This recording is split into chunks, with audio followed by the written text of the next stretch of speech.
Hello everyone. तो आगे हम नेक्स्ट लेक्चर के साथ में।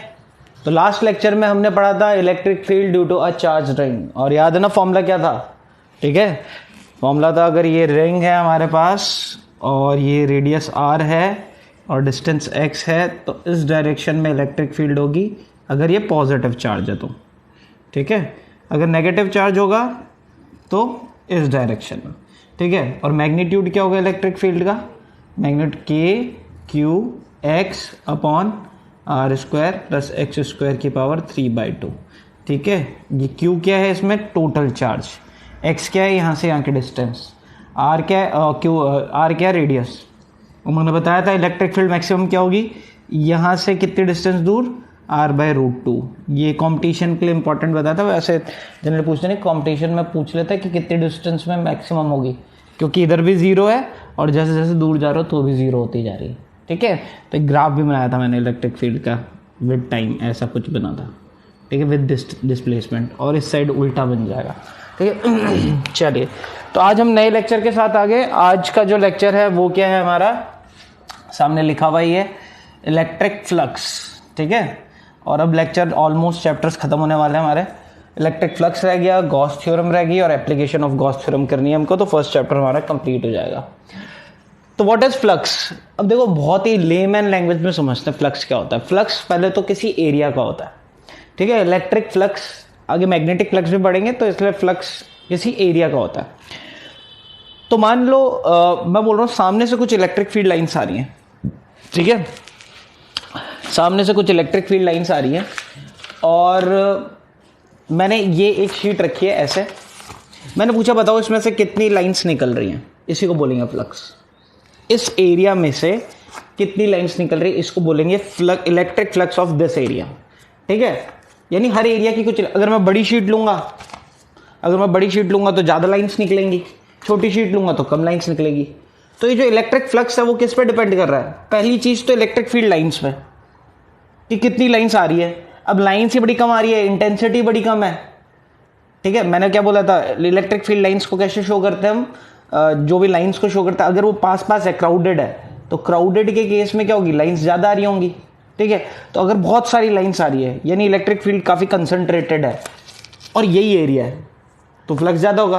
और अगर मान लो इलेक्ट्रिक फील्ड लाइन से वीक है, एरिया यही है, तो इलेक्ट्रिक फ्लक्स कम हो जाएगा, लाइन्स कम निकलेंगे इसमें से। सिंपल सी नॉर्मल लेमैन लैंग्वेज में बता रहा हूँ आपको, और यही समझना है आपको। इलेक्ट्रिक फ्लक्स होता है कितनी लाइन्स पास होगी किसी पर्टिकुलर एरिया में से।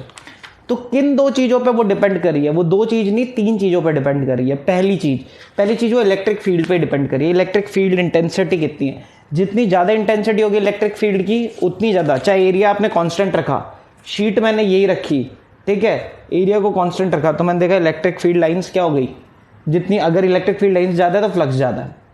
ठीक है, समझ में आ रहा है? दूसरी चीज़ किस पे डिपेंड करती है? एरिया पे। अब मान लो मैंने शीट छोटी कर दी, मैंने शीट इतनी पकड़ ली, इतनी, अभी एरिया कम हुआ, वही इलेक्ट्रिक फील्ड लाइन्स आ रही हैं, तो अब कम निकलेंगी इस एरिया में से। और अगर मैं इसका एरिया बढ़ा देता हूँ और ज़्यादा, मान लो इतना कर दिया, ठीक है, इतना, तो अब इसमें से ज़्यादा लाइन्स निकल रही होगी। यानी दूसरी चीज़ एरिया पे, एरिया ज़्यादा तो इलेक्ट्रिक फ्लक्स ज़्यादा, एरिया कम तो इलेक्ट्रिक फ्लक्स कम, इलेक्ट्रिक फील्ड ज़्यादा तो इलेक्ट्रिक फ्लक्स ज़्यादा, इलेक्ट्रिक फील्ड कम तो इलेक्ट्रिक फ्लक्स कम। ठीक है, फ्लक्स दो चीज़ों पर डिपेंड कर गया, एरिया, जिस एरिया में से आपको फ्लक्स चाहिए, जिस एरिया का फ्लक्स चाहिए वो, और दूसरा इलेक्ट्रिक फील्ड लाइन्स की इंटेंसिटी, जो भी होगी इलेक्ट्रिक फील्ड की इंटेंसिटी ई पे। अब तीसरी चीज़ क्या डिपेंड करता है? तीसरा ओरिएंटेशन। अब इस एरिया को रखा कैसे है? मान लो इलेक्ट्रिक फील्ड भी वही है, ठीक है, वहाँ से जो सामने से आ रही है इलेक्ट्रिक फील्ड भी वही है और एरिया भी यही है, बट अभी तो मैंने ऐसा पकड़ा तो सारी की सारी लाइन्स उसमें से पास कर जा रही है। जैसे एग्जाम्पल लेते हैं, सामने से आ रही है, मैं सामने से दिखाता हूँ। ठीक है, सामने से, मेरे सामने से इलेक्ट्रिक फील्ड लाइन्स आ रही है और मैंने ऐसी शीट पकड़ी, तो सारी की सारी लाइन्स इसमें से पार कर जाएगी। मान लो इसमें से अभी 100 लाइन्स पार कर रही हैं, बट अगर मैंने इसको थोड़ा सा टिल्ट कर दिया यूँ, तो क्या अभी भी 100 लाइन्स पार कर रही होंगी क्या? नहीं। देखो, इसको टिल्ट करने से क्या होगा कि जो लाइन्स अभी यहाँ से निकल रही थी ना, इसमें से जो इसके ऊपर टकरा रही थी, जैसे टिल्ट किया, ये ऊपर वाली लाइन तो इधर सीधी निकल गई। समझ में आ रहा है क्या? देखो, एक लाइन जो अभी यूँ आ रही है, यूँ आ रही है यहाँ पे, ठीक है, यूँ आ रही है, अगर मैंने इसको टेढ़ा कर दिया, यूँ कर दिया, तो ये तो निकल गई ना यहाँ से लाइन्स। यानी जैसे जैसे मैं टेढ़ा कर रहा हूँ, इवन नीचे वाले में भी एरिया में यही होगा, जो यहाँ आ रही है, अब ये टिल्ट किया तो ये तो सीधी निकल जाएगी, अब इसमें से पार ही नहीं हो रही। इस एरिया को जैसे जैसे मैं ओरिएंटेशन इसको टिल्ट कर रहा हूँ तो इसका फ्लक्स भी क्या हो रहा है, अलग अलग चेंज हो रहा है। और इस कंडीशन में तो कोई लाइन पास ही नहीं हो रही। ये मत मानना कि इसकी कुछ मोटाई है यहाँ से, अगर लाइन सामने से आ रही है अब तो कोई लाइन पास ही नहीं हो पा रही इसमें से। समझ में आ रहा है? तो यानी फ्लक्स 3 चीज़ों पर डिपेंड करता है। एक तो लाइन्स इंटेंसिटी कितनी है, ई कितना है। सेकंड चीज़ भाई ये एरिया कितना है, अगर इसी एरिया को मैं बढ़ा दूंगा तो इलेक्ट्रिक फ्लक्स ज़्यादा हो जाएगा, इसी एरिया को मैं कम कर दूंगा तो इलेक्ट्रिक फ्लक्स कम हो जाएगा, यानी एरिया पे। बट सिर्फ इन 2 चीज़ों पे ही नहीं। तीसरा इसको मैंने रखा कैसे है, ऐसे रखा है, ऐसे रखा है, ऐसे रखा है। तो इसलिए हमने क्या किया, इस एरिया को भी हमने एक वेक्टर क्वांटिटी बना दी। पहले तो इलेक्ट्रिक फ्लक्स ये तो समझ में आ गया। अच्छा ये एक स्केलर क्वांटिटी है, ये इलेक्ट्रिक फ्लक्स कैसी क्वांटिटी है, स्केलर, यानी उसकी कोई डायरेक्शन नहीं होती। ठीक है, अब मैंने क्या किया, इलेक्ट्रिक फील्ड कैसी क्वांटिटी होती है, वेक्टर क्वांटिटी होती है, और एरिया कैसी क्वांटिटी होती है, स्केलर क्वांटिटी। बट जब मैं देख रहा हूँ कि भाई मेरे को इसका ओरिएंटेशन करना है एरिया का, भाई इसको अलग अलग रख रहा हूँ तो इसकी डायरेक्शन चेंज हो रही है ना एरिया की वजह से, तो इसलिए मेरे को एरिया को भी क्या बनाना पड़ा, वेक्टर बनाना पड़ा। मैंने क्या कर दिया, एरिया को वेक्टर बना दिया, वेक्टराइजेशन कर दिया उसको। एरिया होता है स्केलर क्वांटिटी है, बट मैंने उसको वेक्टर बना दी, उसको डायरेक्शन दे दी। ये अगर एरिया है और मैंने बोल दिया एरिया के आगे फिर मैं लगाऊंगा एरिया वेक्टर। अब मैं इसको, अगर मेरे को ये एरिया स्केलर एरिया है या वेक्टर एरिया है, तो अगर मेरे को पता करना है कि ये वेक्टर एरिया है तो मैं ऐसा बोलूंगा एरिया वेक्टर। एरिया वेक्टर है यानी एरिया वेक्टर फॉर्म में आ गया। ठीक है, यानी इसका मैग्नीट्यूड भी होगा, डायरेक्शन भी होगी। नॉर्मली एरिया के क्या होती है, सिर्फ और सिर्फ मैग्नीट्यूड, डायरेक्शन नहीं होती। एरिया क्या होता है, स्केलर क्वांटिटी। बट फ्लक्स निकालने के लिए हमने एरिया को वेक्टर बना दिया, और अब उसको एरिया नहीं बोलेंगे, एरिया वेक्टर बोलेंगे। अब अगर वेक्टर बना दिया तो वेक्टर की कोई डायरेक्शन भी तो होगी ना, इस एरिया की कोई डायरेक्शन भी होनी चाहिए। तो हमेशा ध्यान रखना हमेशा इसके परपेंडिकुलर डायरेक्शन होती है। ये डायरेक्शन है, अगर यूं रखा है मैंने तो ये डायरेक्शन है, समझ में आ गया। यूं रखा है तो ये डायरेक्शन है, समझ में। यूं रखा है तो ये डायरेक्शन है, समझ में आ रहा है। जो भी एरिया लिया उसके परपेंडिकुलर होती है किसकी डायरेक्शन, एरिया वेक्टर की डायरेक्शन। तो अब हम फ्लक्स कैसे निकालेंगे, अगर मुझे इलेक्ट्रिक फ्लक्स निकालना है तो इलेक्ट्रिक फ्लक्स निकालने के लिए मुझे सिर्फ 2 ही काम करने पड़ेंगे। इलेक्ट्रिक फ्लक्स के लिए क्या करना पड़ेगा, मुझे डॉट प्रोडक्ट लेना पड़ेगा, किसका, एरिया वेक्टर और इलेक्ट्रिक फील्ड का। ई और ए का डॉट प्रोडक्ट लेने से मुझे इलेक्ट्रिक फ्लक्स निकल जाएगा। ठीक है, तो फाई से डिनोट करते हैं इलेक्ट्रिक फ्लक्स को, और उसका फॉर्मूला क्या हो जाएगा, ई डॉट ए। समझ में आ रहा है, फ्लक्स का फॉर्मूला क्या हो गया, ई डॉट ए। सिंपल सा फ्लक्स का फॉर्मूला हो गया ई डॉट ए फ्लक्स, ऐसे हम निकाल सकते हैं। ठीक है, आज की क्लास में थोड़े न्यूमेरिकल्स भी करेंगे हम, और थोड़ा सा फ्लक्स को और ढंग से समझेंगे, क्योंकि फिर कल से हम शायद गॉस थ्योरम, वैसे तो अगर हो सकेगा तो आज स्टार्ट कर देंगे। अगर लेक्चर ज़्यादा लंबा होने लगे तो मैं नेक्स्ट क्लास से आपका गॉस थ्योरम स्टार्ट कर दूंगा। ठीक है, बहुत ही ईजी सा थ्योरम है गॉस थ्योरम, और उससे फ़ायदा क्या मिलेगा वो समझेंगे हम। थोड़ा सा वो भी मैं डिस्कस कर देता हूँ। पहले आप ये कॉपी कर लें, क्या बोल रहा हूँ मैं यहाँ पे व्हाट इज़ इलेक्ट्रिक फ्लक्स। तो देखें इलेक्ट्रिक फ्लक्स क्या होता है, पहले तो किसका होता है, किसी एरिया का होता है। तो क्या होता है इलेक्ट्रिक फ्लक्स, किसका, link to a surface area, किसी एरिया का होता है। अगर आप एरिया बड़ा कर दोगे उसका फ्लक्स अलग होगा, एरिया छोटा कर दोगे उसका फ्लक्स कम हो जाएगा। ठीक है, तो link to a surface area is क्या होता है, इज अ क्वांटिटी, और कैसी क्वांटिटी है, scalar quantity. Is a scalar कैसे फॉर्म बनता है, इंटेंसिटी ऑफ फील्ड ई, या इलेक्ट्रिक फील्ड इंटेंसिटी लिखो या इंटेंसिटी ऑफ फील्ड लिखो, electric field intensity and area normal to its a. अब देखो एरिया की डायरेक्शन मैंने बताई थी, नॉर्मल मतलब परपेंडिकुलर। ठीक है, थोड़ा कॉम्प्लिकेटेड सी डेफिनेशन दिख रही है, अब तो नॉर्मल अपनी लैंग्वेज में लिख देना। क्या होता है electric flux, electric flux link through a surface area is product of, is dot product of electric field intensity and area vector. बस इतना लिखना आपको। ठीक है, समझ में आ गया। क्या है, electric flux link to area, surface area is dot product of electric field intensity and area vector. ठीक है, वही लिखा है। तो यानी फ्लक्स क्या हो जाएगा, electric field intensity dot A. ठीक है, electric field intensity E dot A, ये हो जाएगा, यानी ई ए कॉस थीटा। अगर मैग्नीट्यूड निकालना है, अब मैग्नीट्यूड ही निकालेंगे, ये तो स्केलर क्वांटिटी, इसके पास से मैग्नीट्यूड ही होगा, डायरेक्शन नहीं होगी। तो फ्लक्स का फॉर्मूला, अच्छा इसको फाई ई क्यों लिखते हैं, क्योंकि अगले आगे कुछ चैप्टर्स में आप 5B भी पढ़ोगे। 5B क्या होता है? मैग्नेटिक फ्लक्स, ठीक है। बट अभी क्या है, क्योंकि हम इलेक्ट्रिक फ्लक्स ही पढ़ रहे हैं तो तब तक कहीं जगह हम ये ई हटा देते हैं, कंफ्यूजन अभी तो आ ही नहीं रही है हमको, तो हम सिर्फ 5 लिख रहे हैं, ठीक है। तो और ये भी कर लेते हैं कि जब मैग्नेटिक फ्लक्स की स्पेशली बात करते हैं तो उसमें बी लगा देते हैं। अगर हमने नॉर्मल 5 लिखा हुआ है तो हम यही समझते हैं कि इलेक्ट्रिक फ्लक्स की बात हो रही है, ठीक है। फिर भी सबसे सही तरीका यही है नीचे ई लगाया जाए, ठीक है। मैंने यहाँ नहीं लगाया, लगा लो तो ज़्यादा बेटर है, नहीं भी लगाओगे तो कंफ्यूज मत होना। इसको इलेक्ट्रिक 5 से डिनोट करते हैं और क्या हो गया? E dot A. क्लियर? जल्दी से इसको कॉपी कर ले, ठीक है। मैं आगे आपको समझाता हूं फिर। चलिए, तो ये आपने उतार लिया होगा तो मैं इसको मिटा देता हूं। अब आपको इलेक्ट्रिक फ्लक्स निकालना कैसे है? फॉर्मूला तो मैंने दे दिया, बट ये फॉर्मूला हर जगह नहीं लगता है।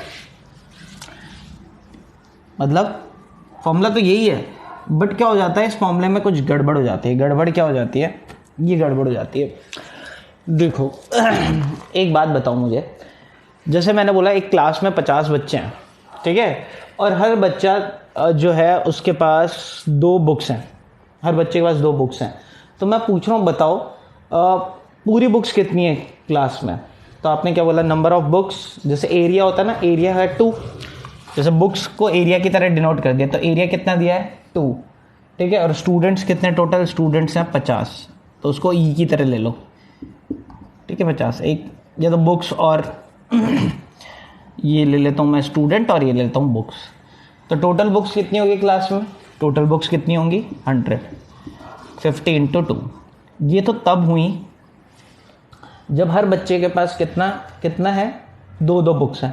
बट अगर मान लो, ज़रूरी नहीं है कि हर बच्चा 2 बुक्स लेके बैठा है, किसी बच्चे के पास हो सकती है 2 बुक्स हैं, किसी के पास 4 हैं, किसी के पास 1 है, कोई लेके ही नहीं आया। ढीठ बच्चे भी होते हैं, कुछ बहुत अच्छे बच्चे भी होते हैं, अच्छे तो नहीं बोलूँगा, ज़बरदस्ती बोझ लेके भी आते हैं, कुछ 4-5, ठीक है, अलग अलग बच्चे हैं। तो यानी उस कंडीशन में क्या होगा? उस कंडीशन में निकालना टफ हो जाएगा, ठीक है। अब यही दिक्कत है यहाँ पर, क्या कि मान लो जैसे इलेक्ट्रिक फील्ड लाइन्स यूँ आ रही है, ये समझ में आ रही है आपको? ये लाइन्स है और एरिया मैंने यूँ ले लिया।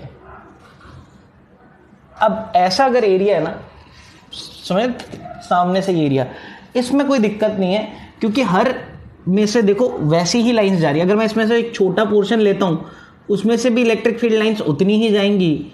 मतलब इंटेंसिटी, जो डेंसिटी है, या जो एंगल बन रहा है इलेक्ट्रिक फील्ड लाइन और एरिया की, वो सेम बन रही है, अलग नहीं बन रही है।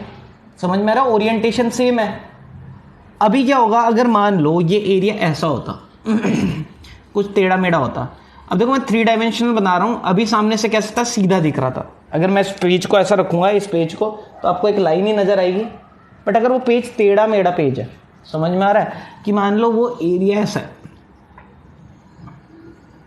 ऐसा सामने से पेज आगे पीछे, इसमें दिक्कत क्या होगी? यहाँ पे इलेक्ट्रिक फील्ड लाइंस इकट्ठा होंगी, तो ये तो होगी इलेक्ट्रिक फील्ड की डायरेक्शन, ठीक है। ये तो किसकी डायरेक्शन है? Electric field. और ये वाला एरिया की डायरेक्शन क्या होगी? परपेंडिकुलर। ये एरिया की डायरेक्शन है। इधर मैं पूछूं तो इलेक्ट्रिक फील्ड तो सीधी निकल रही है, ये इलेक्ट्रिक फील्ड की डायरेक्शन, एरिया की डायरेक्शन ये। और अभी इसमें एंगल कुछ थीटा अलग बन रहा है, अभी कुछ एंगल थीटा अलग बन रहा है। ये θ1 है, ये θ2 है। थोड़ा छोटा हो गया, थोड़ा समझना, मैं थोड़ा बड़ा लिखता हूँ। जैसे यहाँ पे देखो, ये मैंने एरिया लिया, इस एरिया की डायरेक्शन तो ये हो गई, और इलेक्ट्रिक फील्ड की डायरेक्शन ये हो गई। ये θ3 कुछ अलग एरिया आ रहा ठीक है। इस वाले पोर्शन में लिया तो एरिया की डायरेक्शन भी है, इलेक्ट्रिक फील्ड की डायरेक्शन भी है। ई भी इसी डायरेक्शन में, एरिया भी इस डायरेक्शन, यानी θ4 कितना हो गया? 0 डिग्री। यानी इस वाले एरिया में मैं ये वाली चीज़ नहीं कर सकता कि मैं जो भी इस टोटल एरिया, इस सरफेस का जो भी एरिया होगा, मान लो 50 मीटर स्क्वायर है, और इलेक्ट्रिक फील्ड लाइंस की इंटेंसिटी कितनी? 20, तो 50 × 20 नहीं कर सकता। क्यों नहीं कर सकता 50 × 20? क्योंकि 50 × 20 तब करता अगर ये एरिया एकदम फ्लैट होता, तब थीटा सब में सेम होता थीटा सबका सेम रहता, और थीटा सेम रहता तो हर छोटे छोटे पोर्शन का, अगर ये ऐसा होती तो कोई दिक्कत नहीं थी। यहाँ पे देखो इलेक्ट्रिक फील्ड भी ये, ठीक है, और एरिया की डायरेक्शन भी ये, छोटे से एरिया की, इधर भी इलेक्ट्रिक फील्ड ये और एरिया की डायरेक्शन भी है। इलेक्ट्रिक फील्ड की डायरेक्शन भी ये, एरिया की भी डायरेक्शन ये। अच्छा, जरूरी नहीं कि सीधा ही रखा हो, 0 डिग्री हो। अगर मैं ऐसा भी होता, ये एरिया ऐसा भी रखा होता, शीट को थोड़ी ऐसे, तो भी कोई दिक्कत नहीं होती, एक ही एंगल बन रहा होता। इलेक्ट्रिक फील्ड की डायरेक्शन ये, एरिया की वेक्टर, जो अभी थीटा बन रहा है, इलेक्ट्रिक फील्ड की डायरेक्शन ये, थीटा की डायरेक्शन है, तो ये थीटा भी यही होगा सेम, ठीक है, ये अलग नहीं होंगे। इलेक्ट्रिक फील्ड की डायरेक्शन ये, थीटा की डायरेक्शन ये, क्यों? कॉरस्पॉन्डिंग एंगल्स की वजह से पैरेलल होंगे ना एरिया, भाई ये एरिया तो पैरेलल ही होंगे ना। ये 90 डिग्री यहाँ बन रहा है, तो यहाँ पे ये लाइन पैरेलल है, और ये लाइंस भी, इलेक्ट्रिक फील्ड भी पैरेलल है, तो दिख रहा है यहाँ पे भी कोई दिक्कत नहीं होगी। तो दिक्कत मैं बोलना क्या जा रहा हूँ आपको, समझना है इसको, क्योंकि जनरली डायरेक्टली फॉर्मूला लिख लेते हैं बट स्टूडेंट समझते नहीं।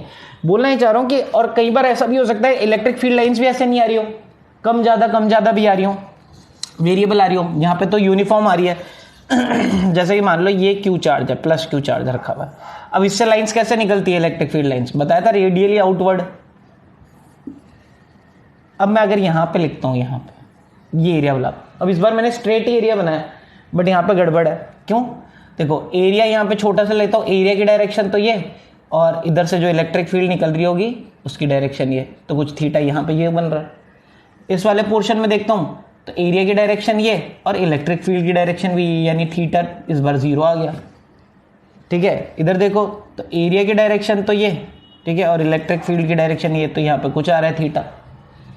यहाँ पे देखो तो एरिया की डायरेक्शन तो ये और ये इलेक्ट्रिक फील्ड की डायरेक्शन, समझ में आ रहा है। तो यहाँ पे इनके बीच में थीटा अलग अलग आ रहा है, थीटा अलग अलग आएगा तो उससे क्या होगा, फ्लक्स अलग अलग आएगा। तो सारी जगह अगर मैं इस पूरे एरिया को देखूं, इस पूरे एरिया में सारी जगह यूनिफॉर्म नहीं है। यूनिफॉर्म मतलब समझ में आ रहा है, जैसे एक कटोरा है अब इस कटोरे में मान लो हर जगह एक जैसे, यहाँ पे मैंने कुछ बीज रखे हुए, तो यहाँ पे यूनिफॉर्मिटी है, एक जैसा है, ठीक है, इसको बोलते हैं यूनिफॉर्म।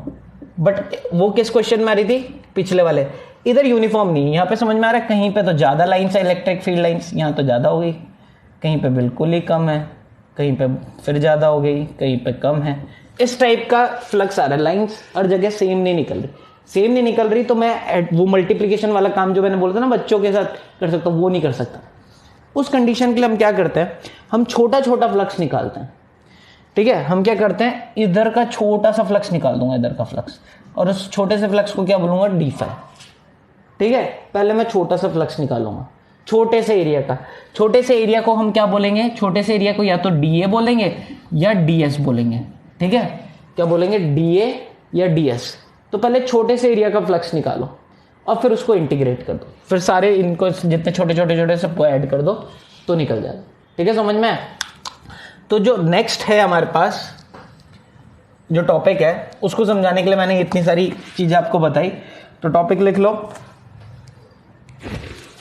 देखो, calculate, how to calculate electric flux. तो आप बोलोगे ये तो पिछली बार फॉर्मूला लिखा दिया था मैंने कि फाई का फॉर्मूला कितना है, ई डॉट ए। अब देखो मैं ई नहीं लगा रहा, फाई ई नहीं लगा रहा, ये तो फॉर्मूला, बट ये हमेशा नहीं होगा, ठीक है। तो या तो फिर हम कैसे यूज करेंगे, हम क्या करते हैं, पहले छोटा फ्लक्स निकालते हैं, d5 क्या होगा, मान लो ये इलेक्ट्रिक, ये मान लो एक एग्जांपल से ये डायग्राम बनाना है आपको। इस बार ये मान लो ये कुछ इलेक्ट्रिक फील्ड निकल रही है और ये कुछ एरिया है ऐसा, ठीक है, कुछ टेढ़ा मेढ़ा सा एरिया। तो यहाँ पे मैं पहले छोटा सा एरिया लूंगा, इस एरिया का नाम होगा क्या, ds, एरिया वेक्टर लिया, ds या da कुछ भी ले लो, ठीक है, कंफ्यूज नहीं होना। एरिया के लिए एस वर्ड भी यूज करते हैं अपन, ठीक है। इस ds की डायरेक्शन क्या होगी, ये जो भी परपेंडिकुलर डायरेक्शन होगी, और इस डायरेक्शन में कुछ इलेक्ट्रिक फील्ड भी होगी, ये इलेक्ट्रिक फील्ड होगी, ठीक है। ये ds की डायरेक्शन और ये हो गया। अब इस एरिया में मैं फ्लक्स निकालूंगा d5, तो वो d5 कितना होगा, तो सबसे पहले मैं d5 निकालूं d5 क्या होगा, अभी इधर मैं लगा सकता हूँ फॉर्मूला छोटे से पार्ट के लिए, क्या, e डॉट ए। तो e तो यहाँ पे e ही है और a की जगह क्या आ जाएगा, da या ds, मैंने ds लिखा है तो e डॉट ds। बट ये क्या आया मेरे पास, छोटा फ्लक्स। मुझे तो इस पूरे एरिया का, ये पूरे एरिया का फ्लक्स चाहिए, ठीक है। पूरे एरिया का फ्लक्स को मैं क्या बोलूँगा, फाई, और वो कैसे मिलेगा, इस डी फाई को इंटीग्रेट करके, यानी integration of E dot D S. तो ये फॉर्मूला भी हम यूज़ करेंगे। कंफ्यूज ना होए, ये फॉर्मूला कब यूज़ करना है आपको खुद ब खुद पता चल जाएगा, ठीक है। जब आपके पास एरिया यूनिफॉर्म या इलेक्ट्रिक फील्ड यूनिफॉर्म नहीं होगी हर जगह, जब यूनिफॉर्म नहीं होगी इलेक्ट्रिक फ्लक्स हर जगह पूरे एरिया में, तब तो ये छोटा सा निकालो पहले, फाई डी फाई निकालो, और ये, और यूनिफॉर्म है तो ये डायरेक्ट लगा लो, ठीक है। नॉन यूनिफॉर्म है स्टार्टिंग में, तो एक छोटे से पोर्शन का निकालो फ्लक्स, ये वाला डायग्राम बना लें आप, तब तो पहले ये छोटा सा निकाल के फिर उसको इंटीग्रेट कर देंगे, जो भी इंटीग्रेशन की होगी पूरे एरिया को इंटीग्रेट, सारे एरिया में इंटीग्रेट कर देंगे, सारे फ्लक्स को ऐड कर देंगे, ठीक है। और नहीं तो ये वाला, ठीक है। तो अब हम कुछ न्यूमेरिकल से स्टार्ट करते हैं। चलो न्यूमेरिकल से भी बात करने से पहले कुछ चीज़ें आपको बता दूं। बहुत सारे बच्चे गलती करते हैं। एक छोटा सा क्वेश्चन मैं आपको देता हूँ, देखते हैं आप लोग कर पाते हो या नहीं कर पाते हो, ठीक है। उतार लो पहले इसको, फिर मैं क्वेश्चन देता हूँ। चलिए, तो क्वेश्चन मैं लिख रहा हूँ, देखो क्वेश्चन ये है, और यहीं से देखते हैं, और इजी वाला क्वेश्चन है। यूनिफॉर्म इलेक्ट्रिक फील्ड दी है, क्वेश्चन लिखे आपको, एक यूनिफॉर्म इलेक्ट्रिक फील्ड दी है, ठीक है, ई, और ई का मैग्नीट्यूड भी दे रखा है। कितना इलेक्ट्रिक फील्ड है, ये है आपका 20 न्यूटन पर कूलम, ठीक है। एक यूनिफॉर्म इलेक्ट्रिक फील्ड, और एक एरिया दे रखा है आपको ये, ठीक है। ये एरिया दे रखा है, मान लो ऐसा बना दिया मैंने, ये एरिया दे रखा है, एक रेक्टेंगुलर एरिया दे रखा है, और इसका एरिया भी दे रखा है मेरे को, एरिया वेक्टर का मैग्नीट्यूड भी दे रखा है, ठीक है। कितना, ये मान लो 10 मीटर स्क्वायर, एरिया वेक्टर भी दे रखा है। अच्छा, और ये देखो, ये जो एरिया और ये जो है ना इलेक्ट्रिक फील्ड, ये कुछ एंगल बना रहे हैं, ये एंगल बना रहे हैं 30 डिग्री, ये दोनों एक दूसरे के साथ 30 डिग्री बना रहे हैं। तो फाइंड करो फ्लक्स, फाइंड फाई या flux of this area, find flux of this area, ठीक है। बहुत इजी सा क्वेश्चन दिया आपको, देखें कर पाते हैं नहीं। अब देखिए बहुत सारे बच्चे करेंगे और हम सॉल्व करते हैं इसको। तो देखो आंसर लोगों ने क्या निकाला, आप लोगों ने, आपने किया होगा फ्लक्स का फॉर्मूला। यहाँ पे कोई दिक्कत नहीं है, यूनिफॉर्म सही है, क्योंकि इलेक्ट्रिक फील्ड भी यूनिफॉर्म है और एरिया भी, ज़्यादा एंगल्स चेंज नहीं हो रहे हैं, पूरे एरिया में एक जैसा एंगल है, ठीक है। तो यहाँ पे ई डॉट ए वाला लगा सकते हैं हम यहाँ पे फॉर्मूला। तो फाई इक्वल्स टू आप लगा लोगे ई डॉट ए, और ये हो जाएगा ई का मैग्नीट्यूड, ए का मैग्नीट्यूड इंटू कॉस थीटा। ई की वैल्यू आपने क्या रख ली, ई की वैल्यू 20, ए की वैल्यू आपने रख ली 10, और कॉस 30 डिग्री डाला आपने, और ये हो गया 20 इंटू 10, और कॉस 30 कितना होता है, √3/2, और ये आंसर आ जाएगा आपके पास 100√3। अच्छा, यूनिट क्या होगी फ्लक्स की, मैं यही लिख देता हूँ यूनिट। तो बताओ, आप खुद ही बता दो।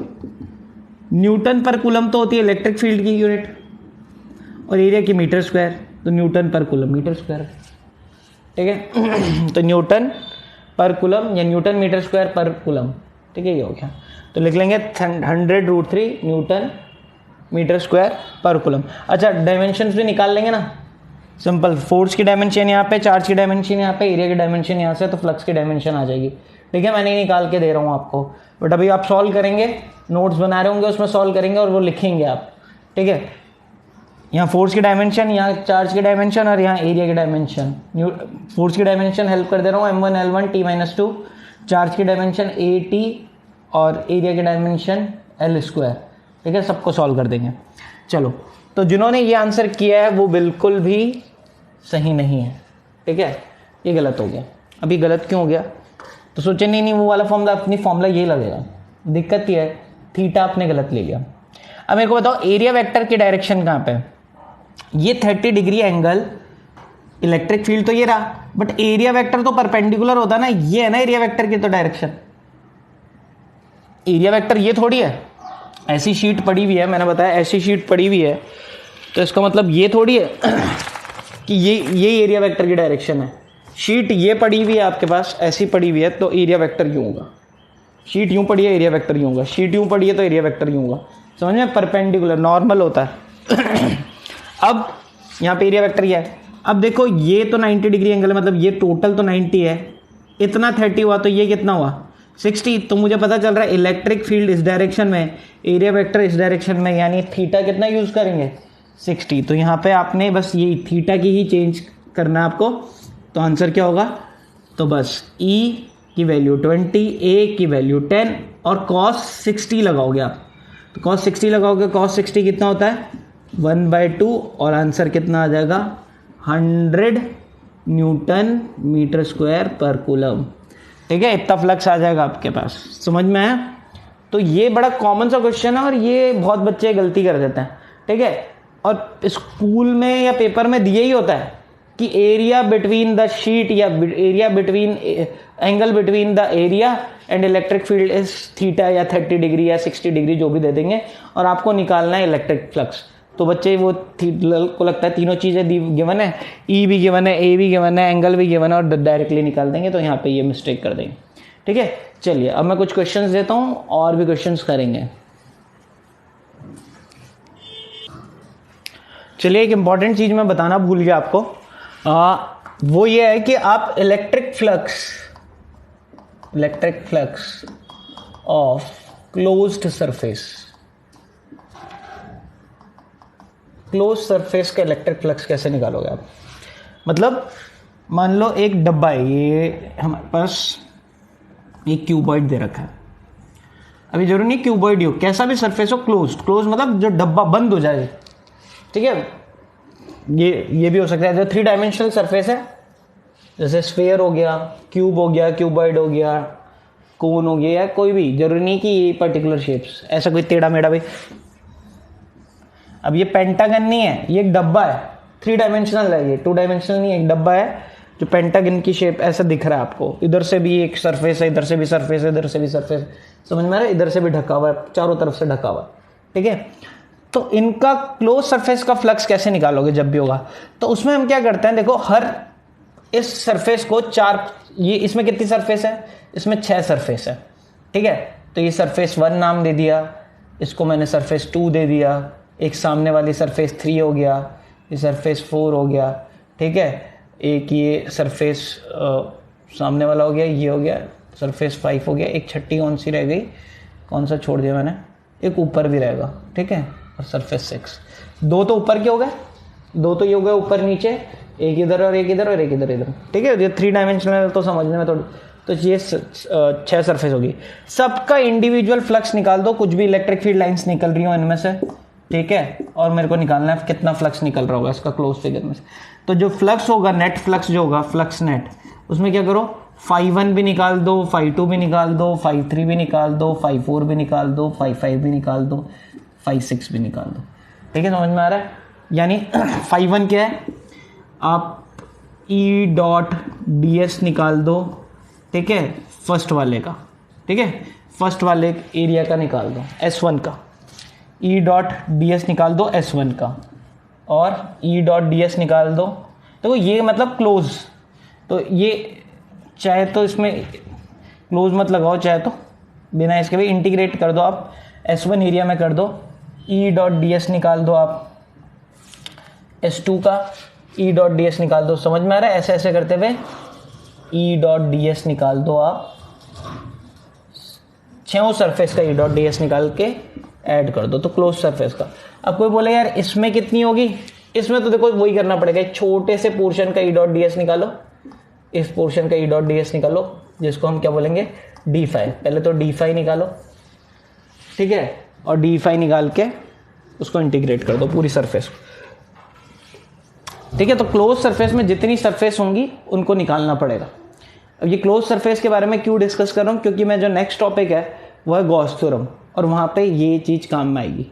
ठीक है, गॉस थ्योरम हमको करना है, और गॉस थ्योरम हम क्यों कर रहे हैं, देखो मैं एक चीज़ कि गॉस थ्योरम की ज़रूरत क्या पड़ी है, या वो थ्योरम क्यों इंपॉर्टेंट है। ठीक है, तो उसको मैं समझाता हूँ आपको। देखो अभी मैंने आपको क्या क्या पढ़ लिया, हमने इलेक्ट्रिक फील्ड निकाली हमने, और इलेक्ट्रिक फील्ड के लिए कूलम्स ने एक फॉर्मूला दिया था हमारे पास, KQ/R²। कोई दिक्कत नहीं थी अगर उस फॉर्मूले से सारी की सारी इलेक्ट्रिक फील्ड निकल जाती किसी भी पॉइंट पे।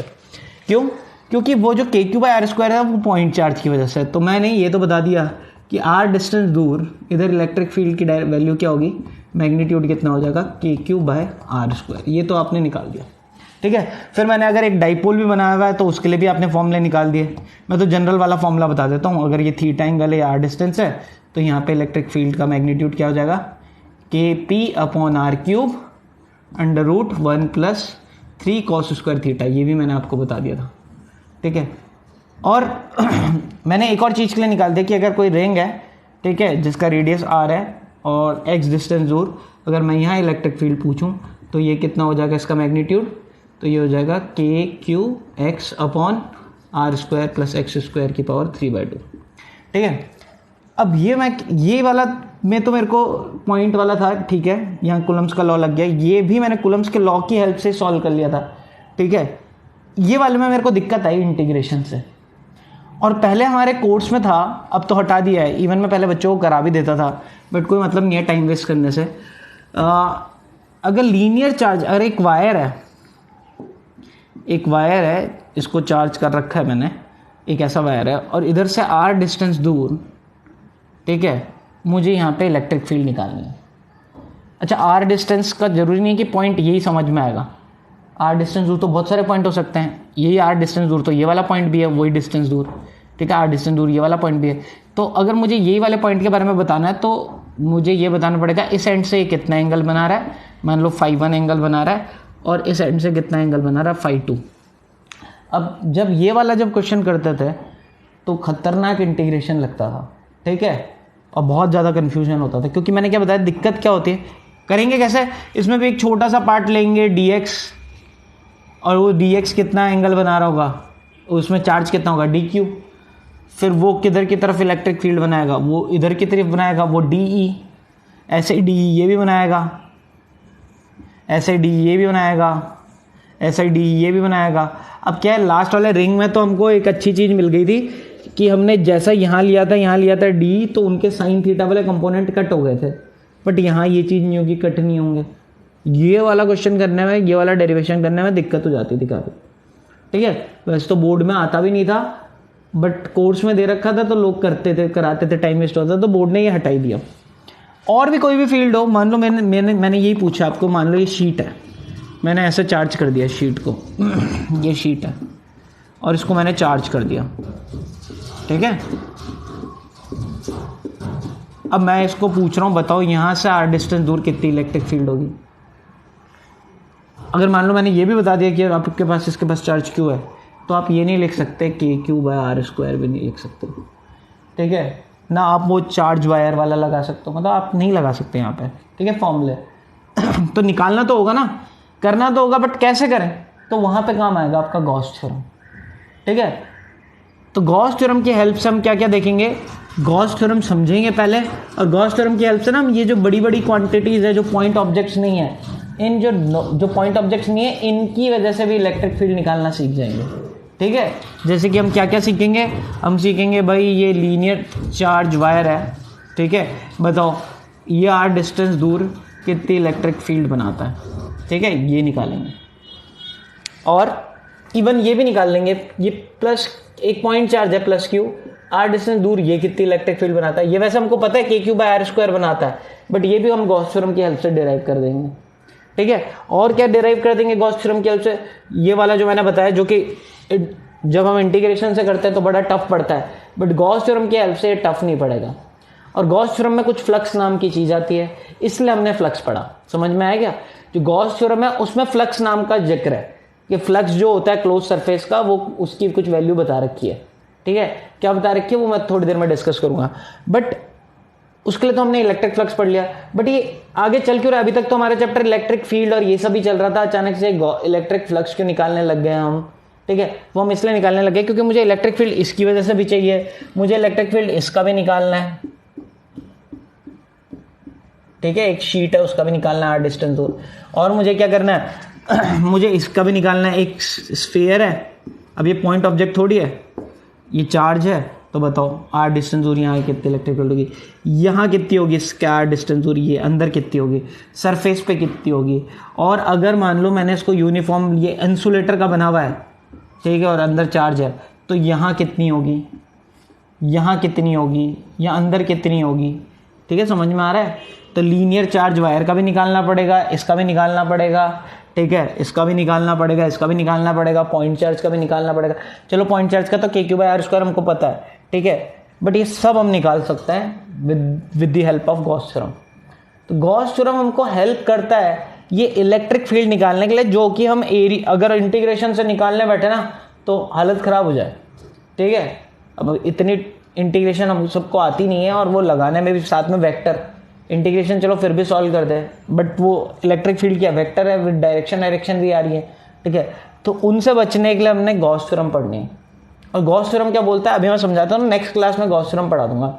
न्यूमेरिकल भी मैं इलेक्ट्रिक फील्ड फ्लक्स के वो साथ में कराऊंगा, और काफ़ी टाइम से वो न्यूमेरिकल का वीडियो नहीं आया है। मैं कोशिश करूंगा जल्द से जल्द भेजूँ, जितने भी न्यूमेरिकल्स के वीडियोस बचे हैं वो सारे के सारे। ठीक है, तो देखो, तो गॉस थ्योरम बताता है क्या, अभी ऐसे ही मैं थोड़ा सा आपको ऐसे एक्सप्लेन कर रहा हूँ। गॉस थ्योरम आपको क्या बताता है, गॉस थ्योरम आपको ये बताता है कि जब भी आप कोई क्लोज्ड फिगर ले रखी है, आपने क्लोज्ड फिगर मतलब मान लो ये क्यूब ले रखी है। ठीक है, ये क्यूबॉइड या क्यूब जो भी ले रखा है, मान लो ये क्यूबॉइड ले रखा है। अब मान लो इसके पास में एक चार्ज Q1 पड़ा है, यहाँ पे चार्ज Q2 पड़ा है, या -Q3 पड़ा है, या Q4 चार्ज पड़ा है, अंदर Q5, 2 चार्ज अंदर पड़े हैं, और -Q6, ये 4 चार्ज बाहर पड़े हैं। टोटल 6 चार्ज हैं। अब ये 6 चार्ज क्या करेंगे, कुछ इलेक्ट्रिक फील्ड बनाएंगे। इस चार्ज की वजह से कुछ इलेक्ट्रिक फील्ड लाइंस निकलेंगी ना, बाहर की तरफ कुछ इलेक्ट्रिक फील्ड बनेगी। रेडियली आउटवर्ड बनाया था ना मैंने, ये कुछ इधर की तरफ बनाएगा। क्या ये भी बनाएगा, क्या ये भी बनाएगा, कहाँ की तरफ, अंदर की तरफ। ये भी बना रहा है, क्या ये भी बना रहा होगा चार्ज Q2 भी, हाँ ये भी बना रहा होगा बाहर की तरफ। कुछ लाइंस देखो, इससे भी लाइंस निकल रही होंगी ये। ठीक है, इससे भी लाइंस निकल रही होंगी, समझ में आ रहा है, इससे भी लाइंस निकल रही होगी। तो फाइनली बहुत सारी लाइंस इसके अंदर से जा रही होगी सरफेस में से। तो मैंने मुझसे किसी ने पूछा बताओ इसका फ्लक्स कितना होगा, इलेक्ट्रिक फ्लक्स कितना होगा। अब आप बोलोगे यार ये कैसे निकाले, इंटीग्रेशन आप निकालोगे। सबसे पहले आप d5 निकालोगे E.ds, और वो भी इन सब के लिए निकालोगे अलग अलग, ये अलग बना रहा होगा, ये अलग बना रहा होगा। ठीक है, तो गॉस ने बोला ये कुछ करने की ज़रूरत नहीं है। गॉस ने क्या बोला, गॉस एक साइंटिस्ट का नाम है, उसने बोला ये कुछ मत करो, आप तो ये बताओ इसके अंदर कितने चार्ज आ रहे हैं अंदर। ठीक है, अच्छा ये -Q5 ले लो, अंदर की तरफ बनाया था, एक मैंने माइनस ले लिया था। बोले नेट चार्ज अंदर कितना है, बाहर वाले चार्ज को छोड़ दो, अंदर कितना है। तो Q नेट इसके अंदर, इस क्लोज फिगर के अंदर Q नेट कितना है, Q नेट है Q4 प्लस -Q5, यानी Q4 - Q5। बोले ये पता है ना आपको, बोले पता है आपको, उसका फ्लक्स भी पता है, बस चार्ज पता होना चाहिए इसके अंदर। बोले फ्लक्स पता है इसका कितना होगा, जो भी Q नेट है ना अपॉन ε0, यही होता है फ्लक्स। कितना, जितना भी चार्ज है इसके अंदर टोटल अपॉन ε0, बस। यानी अगर मैं पूछूं इसका फ्लक्स कितना है, सिंपल मैंने ये निकाल दिया Q4 - Q5 अपॉन ε0। ठीक है, स्कूल में तब से करा रहे होंगे और आपको समझ में भी आ रहा होगा। तो फ्लक्स क्या होता है किसी भी क्लोज फिगर में से, कि अगर उसके अंदर कितना चार्ज है वो, अगर मान लो ये चार्ज नहीं होते। अब मैं पूछता फ्लक्स कितना जा रहा है इसमें से, आप बोलोगे इतनी सारी लाइंस तो निकल रही है, बट फाइनली जो फ्लक्स है वो कितना होगा, 0। अंदर चार्ज ही नहीं है। यानी कभी भी कोई बाहर चार्ज होता है वो फ्लक्स नहीं बनाता है। बाहर कोई भी क्लोज सरफेस का चार्ज फ्लक्स नहीं बनाता है। क्यों नहीं बनाता है, देखो फ्लक्स में अंदर जाता हुआ फ्लक्स को हम पॉजिटिव ले लेते हैं। फ्लक्स मान लो ये क्लोज फिगर है, यही मैंने क्यूबॉइड लिया, ठीक है, ये एक मैंने क्यूबॉइड लिया और ये Q1, बस एक ही चार्ज है। देखो अगर कोई लाइन इसके अंदर गई तो उसको हम पॉजिटिव लेंगे। अब मेरे को बताओ कितनी लाइन इसके अंदर गई, इस फिगर के लाइंस कितनी अंदर जा रही है, 4। तो अंदर जाने वाली लाइंस को हम फ्लक्स को क्या लेंगे, पॉजिटिव। तो फ्लक्स इन साइड को पॉजिटिव ले लिया तो टोटल, या नेगेटिव ले लिया अंदर जाने वाली को, तो कितनी लाइंस जा रही हैं इसमें अंदर, 4। तो -4 है इसका फ्लक्स अंदर जाने वाला, और 4 ही लाइंस बाहर जा रही है तो आउटसाइड वाले फ्लक्स को क्या ले लेंगे, +4। तो टोटल फ्लक्स कितना हो गया भाई, नेट तो कुछ लाइंस जा ही नहीं रही, जितनी लाइंस अंदर आ रही हैं उतनी बाहर निकल रही है, तो फ्लक्स नेट कितना है, 0 ही है। समझ में आ रहा है? इसलिए कभी भी बाहर चार्ज होगा ना वो कोई फ्लक्स नहीं बनाएगा किसी क्लोज सरफेस में से, क्लोज्ड है ये, याद रखना, क्लोज 3 डायमेंशनल क्लोज सरफेस है उसमें से। हाँ, उसके जो अंदर चार्ज होगा सिर्फ वही फ्लक्स बनाएगा। अंदर चार्ज क्यों फ्लक्स बनाएगा? जैसे कि मैंने यही एक क्यूबॉइड लिया और मैंने इसके अंदर एक चार्ज रख लिया, मान लो क्यू। अब यहाँ से लाइन्स ऐसे निकल रही होंगी, अब ये सारी लाइन्स निकल ही रही हैं, देख रहे हो क्या? कोई बाहर थोड़ी आ रही है। तो जब सारी लाइन्स निकल रही है तो इसका फ्लक्स कितना हो जाएगा? 5, बस 5 नेटी 5 हो गया। समझ में आ गया? बाहर जाती वाली को प्लस ले रहे हो तो हमेशा चार्ज जो फ्लक्स आएगा वो चार्ज कितना अंदर है, ठीक है। अगर मान लो ये नेगेटिव चार्ज होता तो सारी लाइंस अंदर की तरफ आती, तो सिर्फ अंदर ही आ रही है तो -5 हो जाता आंसर, बट आता आंसर, ठीक है, वो चार्ज के अकॉर्डिंग आएगा। चार्ज अंदर पॉजिटिव तो फ्लक्स भी पॉजिटिव, चार्ज अंदर नेगेटिव तो फ्लक्स भी नेगेटिव, ठीक है, समझ में आ रहा है। बट चार्ज बाहर पड़ा है इसका कोई रोल नहीं है, इससे कोई फर्क नहीं पड़ेगा। क्यों? ये जितनी लाइंस अंदर भेजेगा उतनी लाइंस उसको बाहर निकल जाएंगी, वो सारी की सारी, तो इसका फ्लक्स में कोई रोल नहीं है, सिर्फ चार्ज अंदर होना चाहिए, ठीक है। और यही है हमारा गॉस थ्योरम। गॉस थ्योरम ये जो मैंने लिख दिया ना, यही है गॉस थ्योरम। गॉस थ्योरम क्या होता है कि net flux through a close surface is 1/ε0 times of net charge inside the surface. क्या? कि नेट फ्लक्स जितना भी होगा किसी क्लोज सरफेस में से वो क्या होता है 1/ε0 टाइम्स होता है किसके? जो भी उसके चार्ज इनसाइड होता है उसके, यही फ्लक्स होता है और यही हमारा गॉस थ्योरम। तो कल हम ये गॉस थ्योरम पढ़ेंगे, गॉस थ्योरम को डिस्कस करेंगे, प्लस गॉस थ्योरम की एप्लीकेशन देखेंगे। भाई इसी थ्योरम से ना वो जो मैंने अभी 4-5 के बोलते हैं ना भाई, इनकी इलेक्ट्रिक फील्ड कितनी होगी वो भी निकाल लेंगे, ठीक है। और जो न्यूमेरिकल है वो मैं अलग से डाल दूंगा, इलेक्ट्रिक फ्लक्स के न्यूमेरिकल्स, ठीक है। इलेक्ट्रिक फ्लक्स के बारे में बताया था, गॉस थ्योरम में आता है, इसलिए फ्लक्स हमने पढ़ा है, ठीक है। और उसकी हेल्प से हम इलेक्ट्रिक फील्ड निकाल देंगे, ठीक है। तो नेक्स्ट लेक्चर में हम इसको कवर करते हैं और गॉस थ्योरम और गॉस थ्योरम पर मेरे ख्याल से 2 या 3 लेक्चर्स और बचे हैं मैक्सिमम, और उसमें हमारा चैप्टर अब निपट जाएगा। फिर नेक्स्ट इलेक्ट्रिक पोटेंशियल डिफरेंस, जो 10th क्लास में भी थोड़ा सा आपने हल्का फुल्का पढ़ा था, वो सब डिस्कस करेंगे, कैपेसिटेंस, और कोशिश करेंगे कि जून तक हमारे 5 चैप्टर कंप्लीट हो जाए, ये पहली बुक कंप्लीट हो जाए। दिमाग में हमारा ये रहेगा, ये 5 चैप्टर, 4 से 5 चैप्टर, 4 चैप्टर तो कोशिश करेंगे, क्योंकि 3rd चैप्टर बड़ा है, ठीक है। ये तो बड़े चैप्टर नहीं है, इनको तो कंसिडर नहीं करते हम बड़े चैप्टर में। 3rd चैप्टर काफ़ी बड़ा है और 4th चैप्टर भी बड़ा है, तो मेरे ख्याल से 4 ही चैप्टर लगा के चले। तो 3rd 4th इलेक्ट्रिक करंट और 4th chapter magnetic effect of current, ठीक है। ये 3rd और 4th तक कोशिश करेंगे कि जून के एंड तक हम कंप्लीट करें, ठीक है। और रेगुलर वीडियोस देखें और थोड़े अटेंडेंस आप डाल दीजिए इसमें, ठीक है। उससे क्या रहता है कि क्लियरिटी रहती है कि हम जो इतनी मेहनत कर रहे हैं, इतने वीडियोस देख रहे हैं, उससे हमको व्यूअरशिप पता रहती है कि यार इतने लोग सीरियसली देख रहे हैं।